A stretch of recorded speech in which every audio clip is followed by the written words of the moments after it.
Queridos amigos, tenemos que hablar de un caso que definitivamente ha consternado a toda la población. Vamos a hablar de este caso, de este infanticidio. Una pequeña de tan solo 3 años fue violada por su padrastro. Esto sucedió en el municipio de Punata y nos encontramos en este momento con Mercedes Cortés, que es representante justamente de Voces Libres, con quien vamos a poder indagar un poco más y hablar de este tipo de casos que cada vez son más frecuentes. ¿Cómo estás, Mercedes? Bienvenida. Buenos días, Paola, querida. Realmente para nosotros es muy duro también, pese a que conocemos, y lo decíamos antes de empezar la entrevista, tantos casos cada día, situaciones duras que vivimos junto con las mujeres que sufren violencia, con las niñas que son vejadas sexualmente. Conocer un caso de esta naturaleza, que se haya quitado la vida a una bebé indefensa, con discapacidad, y de esa forma realmente nos duele mucho. Mi equipo estaba llorando, incluso varón, mujer, o sea, todos al ver la autopsia, al ver los informes médicos, no hemos podido contener el llanto, hemos estado muy afectados el día viernes. Es inevitable tomar personal, es inevitable que te afecte. Decimos que profesionalmente no podemos involucrarnos de forma emocional, pero es inevitable, porque realmente este caso marca como un símbolo la ausencia del Estado, la necesidad de las mujeres de sobrevivir y tener lugares donde dejar a sus hijos de forma segura, la necesidad de parar ciclos y círculos de violencia, porque todo ha tenido también una raíz, todo ha tenido un inicio, y fue que la mamá de Tami tenía una relación violenta, y fue que ella fue víctima de violencia, y cuando nace Tami con su discapacidad, el papá la abandona, o ella también decide separarse por la violencia. Entonces, realmente si todo esto cambiara, si esa violencia no hubiese sido una prioridad, si en ese momento él hubiese asumido como buen esposo, como buen papá, como buena familia juntos, y hubiesen roto ese círculo, porque la mamá de Tami viene de un círculo también de violencia, viene de un hogar disgregado, de un papá alcohólico, o sea, es un todo que ha ido sumando y se ha ido evolucionando de tal manera hasta que terminemos en esta tragedia. Pero evidentemente eso no va a liberar, por supuesto, de culpa principal al agresor, pero hay mucha responsabilidad detrás de la mamá biológica, del papá biológico, de la sociedad en pleno, de la misma dueña del negocio donde ella trabajaba, que no le permitía llevar a su hija, de la misma alcaldía, de la misma gobernación, por esa ausencia en estas políticas. Nos damos cuenta que si hacemos un análisis, no es el primer caso que vamos a ver de esta naturaleza, tal vez por la conmoción de la violación que ha precedido al infanticidio, pero hay muchas niñas con casos de violación en las mismas circunstancias que han sobrevivido, niñas quemadas también, que han sufrido accidentes por quedarse solas, o incluso situaciones mucho más extremas, ¿no?, de desnutrición, entre otras. Entonces, muy dura la realidad que está viviendo nuestra sociedad. Definitivamente, Mercedes, lo que dices es muy cierto, pero ¿qué hacemos? ¿Qué hacemos como sociedad? O sea, cada vez están apareciendo más de estos tipos de casos, y los que no son denunciados, porque hay millones y millones de casos en todas partes del mundo, pero en Bolivia cada vez hay más casos que no se denuncian, y hay más casos de violaciones y este tipo de situaciones justamente de mujeres que no tienen el suficiente soporte y apoyo, y como tú lo decías, es un círculo vicioso. Es algo que se vive ya de forma ya familiar. Cada vez es lo mismo, o sea, es lo que tú sufriste, y muchas veces tú buscas una pareja inconscientemente que también es violenta. Entonces, ¿quiénes son los que más riesgo corren? Son los hijos. Así es, justamente la mamá de Tami tendría que haber identificado esas alertas cuando esta pareja que ha cometido semejante crimen era violento con ella, por ejemplo, cuando toma el alcohol, llega borracho, sabiendo ella que 2 horas su hija se quedaba con él, no era todo el día, como tal vez se ha dicho, la dejaban sola todo el día porque no había quien cuide de ella, pero a las 5 de la tarde él regresaba a su casa, y de 5 hasta las 7 que ella llegaba a su casa, él estaba solas con él, con la bebé. Entonces, ya obviamente si había signos de violencia, de que no es un hombre con valores, de que su prioridad es el alcohol, entre otros aspectos, ella podía haber tal vez detectado alarmas, pero no lo ha hecho. ¿Por qué?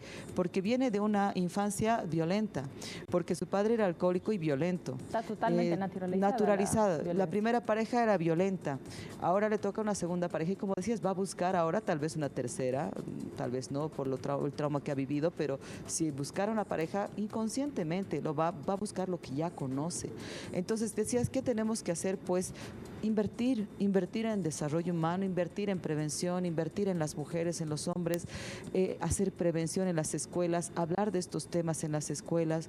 El día sábado hemos hecho un taller con las justicieras, son 40 jóvenes que están empezando a vivir, tienen 19 y 20 años, viendo esta situación se dan cuenta, por ejemplo, que no es buscar cualquier pareja, que hay que conocer primero una pareja para vivir, para tener hijos con una persona, pero también sacan en cuenta de que es tan difícil ser madre y ser mujer y ser madre que tenga que hacerse cargo de los gastos, porque lamentablemente los trabajos, si no hay de lavar ropa, de ayudante de cocina que te pagan 30 o 40 pesos por día y quieres un trabajo formal o algo bueno, no te dejan llevar a tus hijos.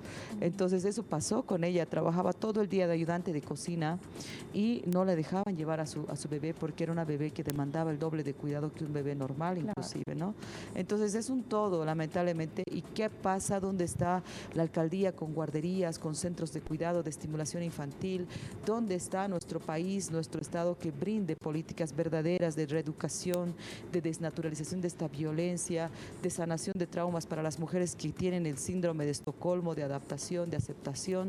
¿Dónde está centros de hombres para deconstruir esa ira, esa violencia que va enraizándose? No hay, no. Absolutamente. Sí hay 60 millones para el teleférico Café, sí hay 81 millones para la carretera Caracollo, sí se prestan dinero y tenemos una deuda externa tremenda para ese tipo de proyectos, pero ¿quién se presta dinero? Al contrario, gobernación, alcaldía son los que menos presupuesto en género están asignando, o lo peor, no ejecutan porque no hay capacidad de los equipos también.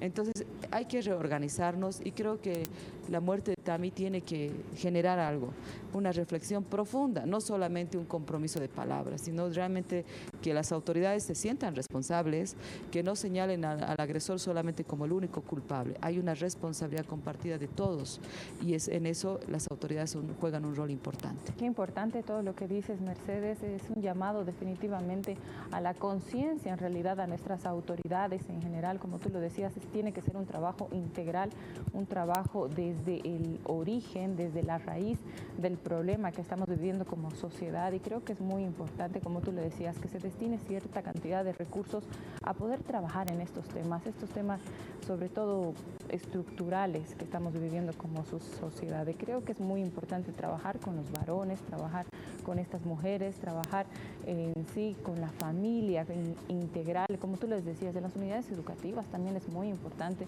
el trabajo, y generalmente se destina un pequeño recurso a la psicóloga que... No, y a veces ni hay psicóloga, en muchas escuelas no hay y debería haber para identificar casos de vulnerabilidad, casos justamente de violencia, pero también esto tiene que llamarnos a la atención porque Cochabamba ha sufrido el segundo infanticidio ya este año, pero ya va con 15 años Bolivia. 15 casos Bolivia, 15 casos, y el año pasado a esta misma época habían 2. Entonces, ¿qué está pasando? Que realmente la violencia está llegando al extremo de afectar ya no solo a las mujeres, y nos salen con un discurso de la ley antihombres y no sé qué.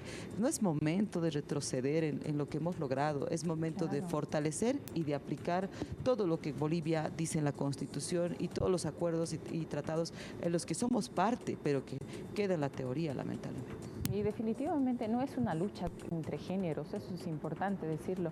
En realidad es buscar este equilibrio que creo que todas las mujeres en sí lo buscamos. O sea, es una sociedad definitivamente injusta, hay que decirlo, Mercedes, no solamente con las mujeres, con los niños. Y con los niños definitivamente, o sea, no se juega.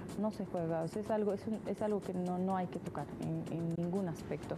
Y nos encontramos también con la doctora Dayana Sevilla, que es la abogada justamente de este caso. Este caso, Dayana, nos ha consternado absolutamente todos hemos quedado muy afectados por este tipo de casos que definitivamente ha sido algo increíble, o sea, de no creer, pero se ha logrado algo. Por lo menos nos puedes explicar un poco cuál ha sido la sentencia, cuál ha sido el avance en este tipo de casos.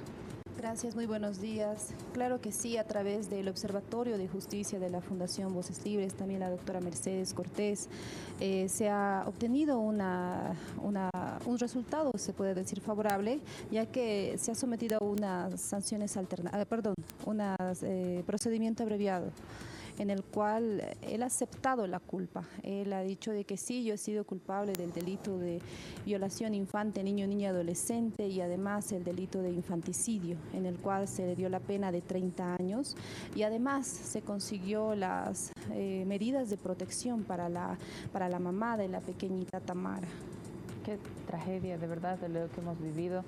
Pero bueno, por lo menos algo hemos avanzado, se ha logrado hacer algo de justicia, son 30 años que ya tiene este sujeto. Pero sin embargo es algo que tenemos que seguir ahí avanzando, tenemos que seguir en la lucha, tenemos que seguir trabajando. Mercedes, definitivamente un trabajo arduo el que te espera, sobre todo a ti y a nosotros también como sociedad. Así es, no nos queda más de que seguir incidiendo y que el nombre de Tamara siga como una guía para estas autoridades, que haya sensibilizado, pero más allá del discurso de verdad, porque creo que en las manos de todos está el reorganizar, el hacer sus PTDIs, el hacer sus POAs, relacionados más pensando en la necesidad real de cuántas mujeres están dejando a sus hijos actualmente encerrados con comida cocinada en la mañana o a veces sin eso, y los niños tienen que querer cocinar. El bloque de quemados del hospital está lleno de accidentes domiciliarios porque quedan sin cuidado. Tenemos que ponernos a pensar, y por supuesto un mensaje a los hombres que analicen que tu violencia puede generar esto. La violencia de ese papá biológico al que todos victimizan es el que ha desencadenado este desenlace fatal, porque reitero, si fuera otra la historia, Tamara estuviera con su familia, estuviera con vida y no hubiésemos terminado en este desenlace fatal. Por supuesto, a los varones también que analicen cuánto puede desencadenar un hecho de violencia, una disgregación de hogar. Dicen, la ley 348 disgrega hogares, pero no es así. Queremos frenar, no hay sanción con privación de libertad cuando es violencia intrafamiliar. Por más que la ley lo diga, nadie está en la cárcel por violencia intrafamiliar. Entonces, lo que queremos es que deconstruyan esos pensamientos. Es parte, pero no hay centros. Voces Libres tiene hombres de paz, pero el gobierno a nivel nacional no tiene una política integral. No hay, menos para las mujeres. El SLIM, la Defensoría, les brinda ayuda psicológica para documentar, para un proceso. Pero ¿dónde esa terapia continua? ¿Dónde esa terapia de sanación, rehabilitación? No hay. Entonces es momento de que realmente lo hagamos y lo hagamos bien. Qué triste de verdad. Y las cifras, no me quiero imaginar, deben ser lamentables de todo lo que estamos viviendo. Esperemos nuevamente a hacer un llamado a nuestras autoridades. Definitivamente este tipo de casos tienen que ser menos frecuentes, deberían ni existir, y para eso tenemos que hacer un trabajo integral, lo decíamos. Muchísimas gracias de verdad a ambas por la entrevista. ¿Cuáles serían tus últimas palabras? Sobre todo dirigite a nuestras autoridades, Mercedes. Bueno, pedirles que tomen este caso como una bandera, a nuestras autoridades pedirles la creación de políticas para que los niños no queden en una situación vulnerable como Tamara. Ella se quedaba todo el día sin cuidados, sin alimentación. Dice la mamá que la dejaba hartadita, no sé a qué se refiere. Tenía todo el pañal lleno durante todo el día. No puedo imaginar cómo ha sufrido esa pequeñita antes de su muerte y obviamente antes de este hecho, pero pedirles y decirles que por conocimiento real de la realidad de las mujeres que están sobreviviendo, buscando trabajos informales, es la realidad de muchos niños, y pedirles que nos pongamos obviamente las manos a la obra y hagamos obras que no va a quedar en cemento, no va a quedar en una placa, pero va a quedar marcada en la vida, y vamos a deconstruir estos círculos, estas generaciones que van transmitiendo las malas prácticas. Necesitamos que ahora tengamos más centros de hombres, más centros de mujeres, políticas en las escuelas y por supuesto lo más importante, centros gratuitos con horarios compatibles de cuidado infantil en todos los municipios.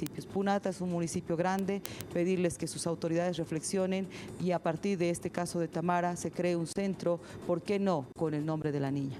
Perfecto, Dayana, de verdad, muchísimas gracias. También sabemos que tú has estado pendiente de este caso y que, bueno, dentro de todo ha salido una sentencia favorable para esta pequeñita que ya no se encuentra junto a nosotros. Claro que sí, ¿no? Lamentablemente es un hecho que ha consternado a toda la ciudadanía cochabambina, y no solo a Cochabamba, sino también a nivel nacional, ¿no? Más allá de que sí se ha hecho justicia, nadie va a regresar la vida de esta pequeñita que tenía toda una vida por delante, ¿no? Y de la misma manera hacer esa petición que exista estos centros realmente a raíz de esto, no solamente por esto en realidad, no tendría ya que existir. Y definitivamente, seguramente la vida de esta mamá nunca más va a ser la misma, porque también se habla de las víctimas, pero no se habla muchas veces de los familiares y los traumas que este tipo de casos les causan a este tipo de personas. Muchísimas gracias a ambas por su tiempo. Gracias a ustedes. Gracias. Continuamos, tenemos más.